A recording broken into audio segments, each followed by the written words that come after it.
Good morning students. आज हम second year के बायोलॉजी क्लासेस में जीवों के विकास के प्रमाण के बारे में चर्चा करेंगे।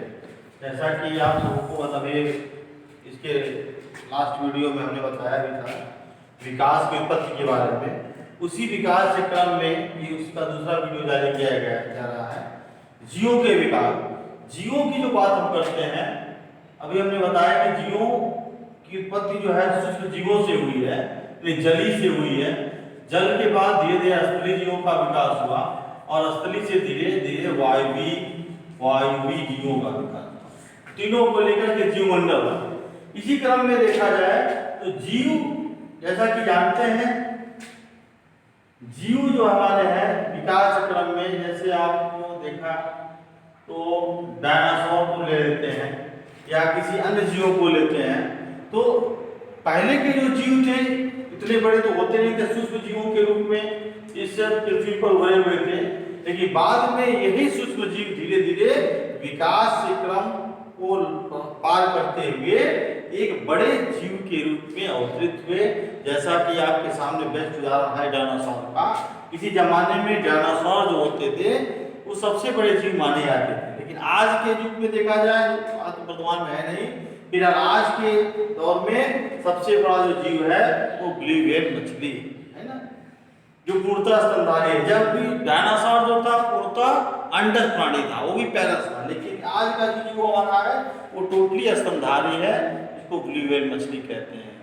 इसका वर्ग आप जानते भी होंगे, वर्ग कांड्रार्थिस के अंतर्गत ही मछली आती है। तो इस प्रकार से मछली होते हुए भी वह स्तनधारी है, जो जलीय प्राणी है। इसी क्रम में अगर देखा जाए तो हमारे वैज्ञानिक थे जिनका नाम आप सभी लोग जानते भी होंगे, हाई स्कूल में समझता पढ़ा होगा आप लोगों ने, लैमार्क। ये सबसे जीवों के विकास के क्रम में सबसे प्रसिद्ध वैज्ञानिक माने जाते हैं, जिनका पूरा नाम था जीन बैप्टिस्ट डी लैमार्क। इस लैमार्क ने किया क्या, ये फ्रांस के रहने वाले थे। इस लैमार्क ने यह बताया वैज्ञानिक ने कि जो अब आज देख रहे हैं जिराफ व सर्प, ये किसी जमाने में सूक्ष्म एक छोटे जीव के रूप में उभरते थे। जैसे आज आप बकरी या मेमना देखते हैं, सेम उसी कैटेगरी में जिराफ होते थे। सर्प जो आप देख रहे हैं, सर्प इस कैटेगरी के नहीं थे, बल्कि बड़े बड़े पैरों से आप मोटी वगैरह आप देखते हैं, उस टाइप के लंबे लंबे पैर वाले सर्प होते थे। यानी उस प्रकार की चीज आप देखें तो आपको अजूबा महसूस होगी।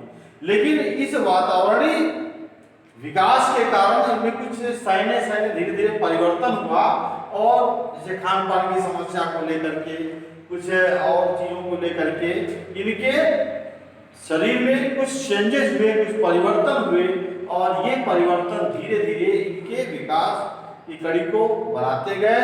और अंत में आज जो आप जिराफ देखते हैं वो लगभग 2 से 2.5 मीटर 2.5 मीटर कह लीजिए लंबे गर्दन वाले जिराफ देखने को मिलते हैं। उस प्रकार से सर्प का पाद युक्त वाले सर्प देखने को मिलते हैं। ये पहले ऐसा नहीं था जो आज आप देख रहे हैं। इस प्रकार से देखा जाए तो लैमार्क ने इसी के आधार पर 3 नियम बना करके बनाए। पहला नियम जो था वातावरण का सीधा किसी जीव को यदि वातावरणीय प्रभाव जितना बढ़िया मिलेगा उतना ही बढ़िया जो है वो उसका विकास होगा। और जितना विकास होगा, जैसे कि आपको बताया हमने जिराफ और सर्प को लेकर के, वातावरण का किसी जीव पर सीधा प्रभाव काफी लाभदायक होता है। मनुष्य ही है, यदि एक पिता के 2 पुत्र हो, यदि एक पुत्र को यदि ठंडे प्रदेश में और गर्म प्रदेश में देखा जाए तो दोनों को ये वातावरण का सीधा प्रभाव लागू होता है ना। देखने में आपको एक लंबा चौड़ा भूरा लगेगा, एक काला दिखेगा। तो ये चीजें वातावरण के सीधे प्रभाव पे उत्पन्न होती है ना। वातावरण जितना ही बड़ा साफ सुथरा स्वच्छ होगा, वातावरण जिसमें ढल सके। जैसे कहा जाए ऊंट को यदि हम मैदानी एरिया में छोड़ दें तो क्या ऊंट यहाँ के वातावरण को सहन कर सकता है? नहीं कर पाएगा, है ना। उसका वातावरण जो है वही गर्म टेम्परेचर वाला मरुस्थल है, जिसमें वो रह सकता है वातावरण, क्योंकि यहाँ का वातावरण क्या है, हमेशा चेंज होता रहता है। जबकि मरुस्थल का वातावरण का ताप जो है हमेशा समान रहता है। तो ऐसे समान टेम्परेचर पर रहने वाले स्थानों पर ऐसे जीव रह पाएंगे, बल्कि बाकी जीव नहीं रह पाएंगे। ऐसे में वातावरण का सीधा प्रभाव हर जीवों पर लागू होता है। दूसरा इन्हीं का जो है प्रभाव था अंगों का प्रयोग व अनुप्रयोग। अंगों का प्रयोग, जिन अंगों का प्रयोग वो अधिक मात्रा में आप करेंगे वो अंग आपके अधिक सक्रिय होंगे, जिनका प्रयोग आप कम करेंगे उनका प्रयोग जो है कम सक्रिय रहेगा। जैसा कि मनुष्य के हाथ में, मनुष्य के शरीर में 2 हाथ है। 2 हाथ क्या थे? किसी जमाने में पैर का काम करते थे, लेकिन मनुष्य जब द्विपचारी हुआ, सीधा खड़ा होकर के चलने लगा, तब से इसके जो अगले जो 2 पैर थे वो क्या हो गए? हाथ में कन्वर्ट हो गए। अब इन हाथों में देखा जाए तो 2 हाथ हैं, बाएं और दाएं। बाएं का इस्तेमाल हम कम करते हैं, दाएं का ज्यादा करते हैं। तो ये अंग हमारा ज्यादा सक्रिय माना जाता है, बायां कम सक्रिय माना जाता है। तो अंगों के प्रयोग में जो अंग आपके अधिक प्रयोग में आएंगे वो अधिक सक्रिय होंगे, और जिनका प्रयोग आप कम करेंगे वो कम सक्रिय होंगे। जैसे हमारे आंत के अंदर एक पाई जाती है कृमि रूप परसेसिका, जिसका काम क्या है? सेलुलोज का पाचन करना। वो सेलुलोज हम ले नहीं पाते हैं, जिसके कारण वो जो है अवशेषी अंग के रूप में हमारी में पड़ जाती है। उसके अलावा देखिए तो हमारे कमर में पुच्छ कशेरुकाएं पाई जाती है, जिनका भी कोई कार्य नहीं है, और वो हमारे कमर में अवशेषी अंग के रूप में पड़ी। इस प्रकार से जिन अंगों का प्रयोग आप करेंगे वो सक्रिय रहेगा, जो नहीं प्रयोग करेंगे वो अवशेषी अंग बन करके आपके शरीर में उसी तरह पड़ा रहेगा। तीसरा जो है उपार्जित लक्षणों की वंशागति। उपार्जित लक्षणों की वंशागति, जो लक्षण आपके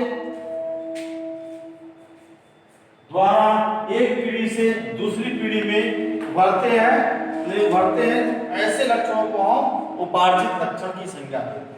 और जो नहीं उभर पाते हैं, सुस्त होकर के, निष्क्रिय होकर के समाप्त हो जाते हैं उसी पीढ़ी तक, वो लक्षण निष्क्रिय मान लिए जाते हैं। ऐसा भी देखने को मिलता है। तो जो लक्षण हमारे एक पीढ़ी से दूसरी पीढ़ी उभर करके अगली पीढ़ी के विकास में ज्यादा सहायक होते हैं, वही लक्षण हमारे उपार्जित माने जाते हैं। जैसे आपने बताया जिराफ के बारे में, जिराफ के जो पूर्वज थे वो बकरी मेमने जैसे थे, लेकिन उनके जीन के द्वारा, उन्हीं के जीनों के द्वारा कुछ ऐसे उपार्जित लक्षणों की वंशागति हुई, जिसके कारण वो जो है मेमने के भाग से जो है बड़े जीव बनने शुरू हुए।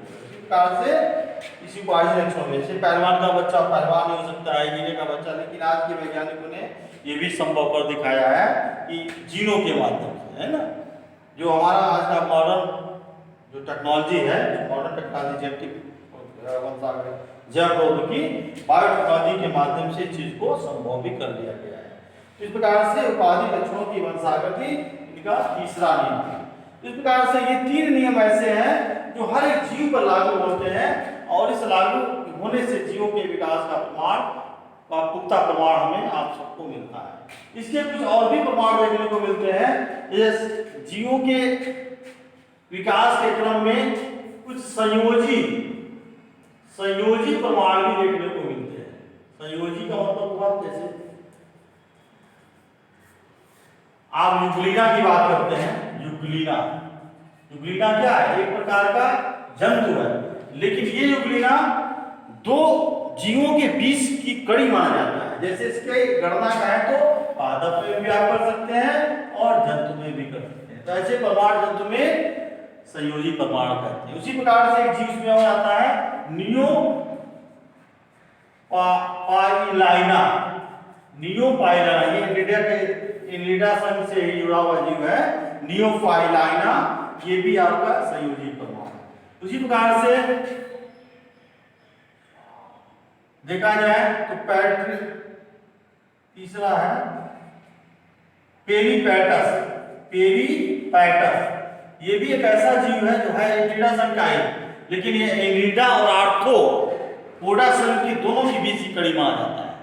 नियोप्लाइना को देखा जाए तो एनिलिडा और मोलस्का संघ के बीच की कड़ी है ना। यूग्लिना को देखा जाए तो पौधे और जंतु की बीच की कड़ी है। और तीसरे क्रम में अगर देखें तो चौथे क्रम में तो चमगादड़ आप देखते होंगे, है तो पक्षी, लेकिन इसके आधे लक्षण स्तनधारियों से मिलते नहीं है। पक्षी और स्तनधारी दोनों की बीच की कड़ी माना जाता है। इस प्रकार से देखा जाए तो जीवों के विकास के क्रम में कुछ संयोजी प्रमाण भी हमें देखने को मिलते हैं, जो दो क्या कहते हैं दो वर्गों को जोड़ता है ना। जैसा कि आपने बताया ग्लीना न्यूक्लाइना है तो जंतु ही, लेकिन इसमें भी दो चीजों को जोड़ रहा है, ये भी दो वर्गों को जोड़ रहा है। पेरिपेटस की बात हमने की, चमगादड़ की जो बात की हमने, दो जीव समूहों को उनके बीच की कड़ी माने जाते हैं, इनको हम संयोजी प्रमाण की कड़ी कह सकते हैं। संयोजी प्रमाण की कड़ी, ये कड़ी वाले जीव हैं जो दो जीवों को आपस में विराम करते हैं। इस प्रकार से धीरे धीरे इसी प्रकार से जीवों के विकास में क्या प्रमाण प्राप्त होता गया और जीव धीरे धीरे विकास करते हैं। बाकी हम नेक्स्ट क्लास में इसकी चर्चा करेंगे।